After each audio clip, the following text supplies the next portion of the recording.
New York built the tower. Texas is stealing the workforce. Somewhere in between, the largest bank in America just handed the world a $3 billion confession, and almost nobody caught it. Today, we're breaking down how one city quietly lost its grip on the financial industry it invented, why the man who just became mayor might be walking into a budget disaster nobody's warning him about, and why the numbers coming out of JPMorgan should terrify anyone who thinks New York's throne is safe. We're talking billion-dollar buildings, a mayor with almost no power over the thing everyone blames him for, and a fiscal cliff hiding behind a record-breaking boom. Stick around, because this one gets uncomfortable fast. And if you like uncovering the stuff nobody wants printed on the front page, hit that subscribe button right now before we get into it. There are great cities everywhere, but here's a number that should stop you cold. Texas now has more residents than New York. That gap didn't open by accident, and it didn't open overnight. It's the product of years of decisions made in boardrooms, state houses, and city halls. Decisions most people never hear about until the math finally catches up with the headlines. And right now, at this exact moment, JPMorgan Chase employs more people in Texas than in the very city where the bank was born. New Yorkers have watched hedge funds, banks, and billionaires like Ken Griffin pack up and leave, and plenty of people call it a mistake. After all, you want your city competitive. You want it to be the place ambitious companies fight to be in, not the place they quietly exit. But here's the twist. The largest bank in America, the institution whose name is basically synonymous with New York finance, whose roots stretch back to 1799, just poured $3 billion into a brand new skyscraper on Park Avenue. $3 billion. That's not a rounding error. That's not a symbolic gesture. That's the kind of number that should represent a permanent, unshakable commitment to a city. You'd think that kind of investment locks you in. You just built the tower. You're $3 billion deep. Surely you can't just walk away from that, right? Surely that's the bank telling the world in the loudest way possible that New York is still the center of its universe. Jamie Dimon cut the ribbon on that building in October of 2021. Cameras everywhere, speeches everywhere, politicians smiling for photos in front of glass and steel. 4 months later, the headcount told a completely different story. 31,000 JPMorgan employees in Texas, only 24,000 in New York. The building gleams, the math doesn't. And that gap between the symbolism and the substance is exactly where this entire story lives. This is where we cut through the ceremony and follow the numbers that actually matter. If you want the story behind the headlines, instead of a headline dressed up to feel comfortable, subscribe right now and smash that like button so this reaches the people who need to see it. Here's your question. Do you think New York's leadership actually understands what these numbers mean? Drop your answer below. And share this with anyone who still believes what happens on Wall Street stays on Wall Street, because it doesn't. And we're about to prove it. Step by step, number by number. Here's what's really going on. This isn't a sudden corporate exodus, no dramatic single moment you can point to on a calendar. It's something slower, quieter, and far harder to reverse. A steady redistribution of jobs, capital, and decision-making power flowing towards states that have spent a decade actively fighting to take it, while New York, for the most part, assumed its position was untouchable. And the numbers just crossed a line that deserves way more attention than it's getting. Texas now holds more financial sector jobs than New York, 519,000 versus New York's statewide total of just 57,000. Let that sink in for a second. That crossover should have been front-page news across the country. It wasn't. Most people watching the financial world had no idea it had even happened. So how did we get here? This didn't happen overnight, and it definitely didn't happen by accident. It happened through years of compounding decisions, compounding incentives, and a competitive landscape that one side understood far better than the other for a very long time. Rewind to 2020. The pandemic shattered every assumption Wall Street had made for decades about needing bodies physically sitting in Midtown Manhattan. Firms realized almost overnight that trading, banking, and analysis could happen from a kitchen table in Austin just as easily as a corner office on Park Avenue.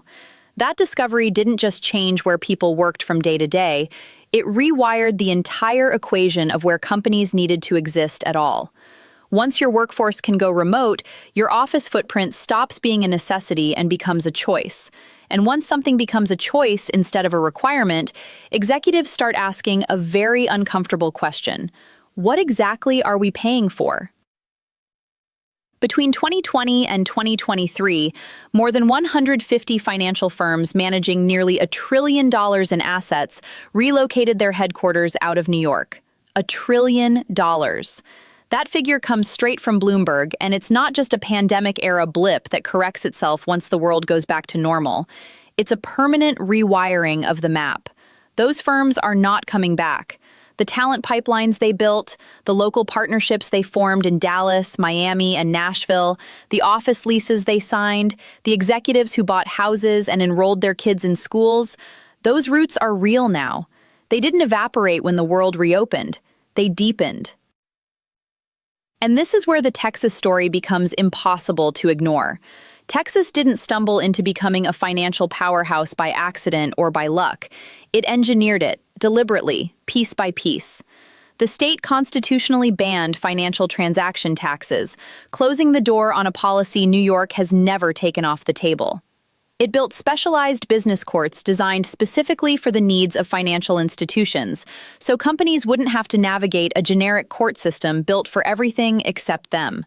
It offered a cost structure for employees, commercial real estate, and regulatory compliance that New York, with its sky-high overhead, simply cannot match no matter how hard it tries.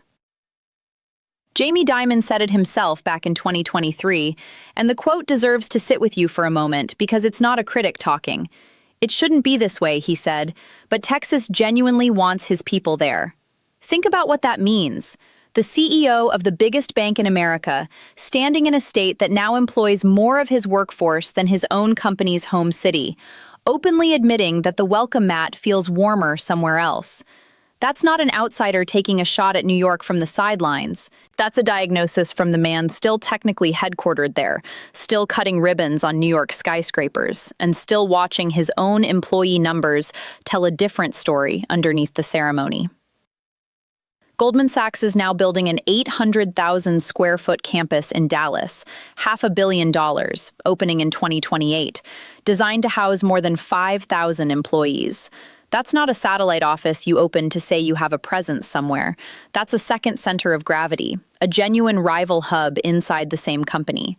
And it's not even Goldman's first move in this direction. Years earlier, the firm relocated investment bankers to Dallas and Atlanta, calling it, at the time, a bold experiment in geographic diversification. The experiment worked so well that you barely hear about it anymore, and that silence tells you everything you need to know. The old assumption that serious finance can only happen in Manhattan is already yesterday's thinking inside these companies, even if the public conversation hasn't caught up yet. Then, into all of this, on November 4th, 2025, New York City elected Zoran Mamdani as mayor. He took office January 1st, 2026, and the financial world's reaction was instant, expensive, and completely unsuccessful. New York's business elite and billionaires spent more than $40 million trying to stop his election, pouring money into opposition campaigns, betting big that they could change the outcome. He won anyway. All that money, and it didn't move the needle. Mamdani's platform ran on affordability, a rent freeze on stabilized apartments, free bus service across the city, universal childcare, city-run grocery stores, and tax increases targeting the wealthiest residents and largest corporations. That message landed hard with the New Yorkers who actually showed up to vote, the people dealing with rent that eats half their paycheck. It did not land with the executives who've been quietly watching the Texas numbers climb for 5 straight years and calculating what another tax increase might mean for their bottom line. Here's the twist that makes this moment genuinely complicated. And I want to give you the full picture because it actually matters. Wall Street is booming right now. Record profits, projected north of $60 billion this year. Massive bonuses flowing straight into the city's economy, into restaurants, into real estate, into tax coffers. That windfall is real, and in the short term, it's actually helping Mamdani more than his critics would like to admit. Tax revenue jumped 8% last fiscal year, with income tax collections up 17%. His first budget just got a lot easier to write than anyone expected 6 months ago, back when the doom and gloom predictions were flying. But budgets aren't frozen in time, and booms don't last forever. And the people who study these numbers for a living professionally are not celebrating. The Citizens Budget Commission is projecting gaps exceeding $10 billion in years 2 and 3 of his term. $10 billion. That's the fiscal cliff the current boom is temporarily hiding behind record bonuses and cheerful headlines. And here's the genuinely terrifying part. Those projections get dramatically worse if Wall Street's performance dips even slightly in a single bad year. The city's entire tax base is leaning on an industry that has been quietly relocating its own operations elsewhere for years, while New York depends on it more, not less. If that industry has one bad year while sitting in New York, the city won't just feel a small dip in revenue. It'll feel the full weight of a dependency it allowed to deepen while the actual footprint kept shrinking underneath it the entire time. So what power does Mamdani actually have here, in the middle of all this? Far less than the noise on either side of the debate suggests. The mayor doesn't regulate Wall Street. He doesn't set state income tax rates. His most explosive proposals, the ones that spooked the financial world most during the campaign, all require Albany's approval to become law. Analysts at Jefferies wrote the night of his election that his most significant proposals sit far beyond his unilateral control as mayor. The rent freeze, the wealth tax, the wage increases, none of it happens simply because the mayor signs a piece of paper. What he does control is something harder to measure, but arguably just as powerful in the long run. Tone. Perception. The signal City Hall sends to every CFO running a location analysis on a spreadsheet somewhere, every board weighing its next office expansion, every mid-level executive quietly deciding whether to push for that Dallas transfer or stay put in New York. Those decisions live in the margins, and the margins are shaped almost entirely by narrative. A city that feels hostile to business loses the close calls, even before a single actual policy changes on paper. And Mamdani knows this, or at least his early actions suggest he does. He spoke with Jamie Dimon by phone during the campaign. Dimon reportedly offered to help if he won. He's met with CEOs organized through the Partnership for New York City. So far, at least, he hasn't governed in total isolation from the business community he campaigned against. His team argues the affordability agenda is actually good for business in the long run, that stable costs for working families make the city more attractive for companies trying to recruit and retain talent.